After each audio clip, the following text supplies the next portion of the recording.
আসসালামু আলাইকুম ভিউয়ার্স, নতুন আরেকটা ভিডিওতে সবাইকে স্বাগতম জানাচ্ছি। আলহামদুলিল্লাহ একটা গুড নিউজ নিয়ে আপনাদের সামনে হাজির হলাম। দীর্ঘ প্রতীক্ষার পর আমরা যে আপডেটটা পেয়েছি সেটা হচ্ছে একটা স্বস্তির আপডেট। সেই স্বস্তির আপডেটটা হচ্ছে ফাইনালি আমরা কাতার এয়ারলাইন্স থেকে যে আপডেটটা পেয়েছি, বাংলাদেশ থেকে কাতারে ফ্লাইট আসবে এবং আপনি চাইলে বাংলাদেশ থেকে কাতারে আসতে পারবেন সেই ফ্লাইটে করে। যদিও ফ্লাইটগুলো হচ্ছে ইমার্জেন্সি ফ্লাইট, কিন্তু এই ফ্লাইটেও টিকিট পাচ্ছে, অনেক যাত্রী টিকিট কাটছে এবং কাতার এয়ারলাইন্সের ওয়েবসাইটে সেই টিকিটগুলো শো করছে।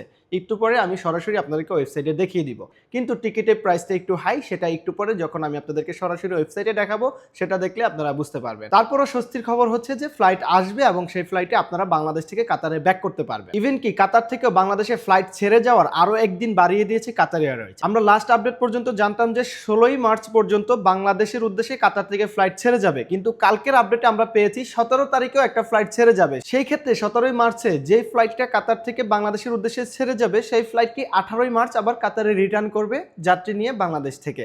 তো চলেন আমরা এবার সরাসরি ওয়েবসাইটে আপনাদেরকে দেখিয়ে দেই ফ্লাইটের কি প্রাইস রয়েছে, কোন কোন ডেটে অ্যাভেলেবেল আছে এবং ফ্লাইটের টাইম সবকিছুই। সো আমরা চলে আসলাম কাতার এয়ারলাইন্সের সরাসরি ওয়েবসাইটে। তো কাতার এয়ারলাইন্সের সরাসরি ওয়েবসাইটে এখানে আমরা জাস্ট ওয়ান ওয়ে টিকিটটা দেখবো আপাতত, যেহেতু আমরা ঢাকা থেকে আসতে চাচ্ছি। সো ঢাকা থেকে দোহা এখানে সিলেক্ট করাই আছে, আমরা 16 তারিখের ফ্লাইটটা দেখতে চাচ্ছি। সো চলেন আমরা প্রাইসটা এবং টাইম টেবিলগুলো দেখিয়ে দিচ্ছি।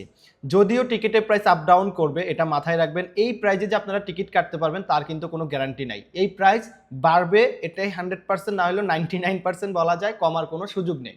দেখেন 15ই মার্চে নট অ্যাভেলেবেল, 15ই মার্চে কোনো ফ্লাইট নেই, কোনো ফ্লাইটে আসতে পারবেন না, দ্যাট মিনস 15 তারিখে নট অ্যাভেলেবেল। 16ই মার্চ, 17ই মার্চ, 18ই মার্চ এই 3 ডেটে কিন্তু প্রাইস দিচ্ছে, এখানেই দেখতে পাচ্ছেন। এই 3 ডেটে আমরা ঢাকা থেকে দোহার প্রাইস পাচ্ছি এবং 19 তারিখ আবার 20 তারিখে কিন্তু কোনো প্রাইস নেই, দ্যাট মিনস 19 তারিখ 20 তারিখে ফ্লাইটে কোনো শিডিউল নেই। সো এইটা কোন টাইমে, ফ্লাইটের টাইমিংটা দেখার জন্য আমরা সিলেক্ট করে নিচ্ছি। সো 16ই মার্চ যে ফ্লাইটটা ঢাকা থেকে দোহার উদ্দেশ্যে ছেড়ে আসবে সেটা হচ্ছে ঢাকা টাইম সকাল ভোর 5টা 50 মিনিটে কাতারের উদ্দেশ্যে ছেড়ে আসবে এবং কাতার এসে সকাল 9টা 25 মিনিটে পৌঁছাবে।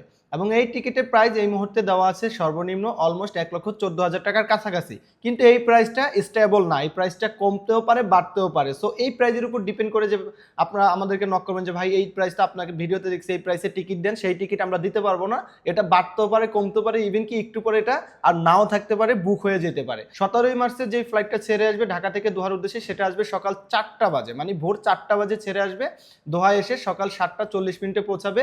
এবং 18 তারিখে যে ফ্লাইটটা ছেড়ে আসবে সেটাও সকাল 4টা বাজে, মানে ভোর 4টা বাজে ঢাকা থেকে দোহার উদ্দেশ্যে ছেড়ে আসবে, দোহায় এসে সকাল 7টা 35 পৌঁছাবে। তিনটা টিকিটেরই প্রাইস এই মুহূর্তে 1,14,000 টাকার মতো আছে, কিন্তু এই প্রাইস আপ ডাউন করতে পারে। সো দ্যাট মিনস আপনারা যোগাযোগ করতে পারেন এই টিকিট নেওয়ার জন্য ঢাকা থেকে দোহা আসার। এই ছিল আজকের ভিডিও, এই আপডেট। নেক্সট আপডেট পেলে আবার আমরা আপনাদেরকে জানিয়ে দিব। দেখা হবে আপনাদের সাথে নতুন কোনো ভিডিওতে। সবাই ভালো থাকবেন, সুস্থ থাকবেন, আল্লাহ হাফেজ।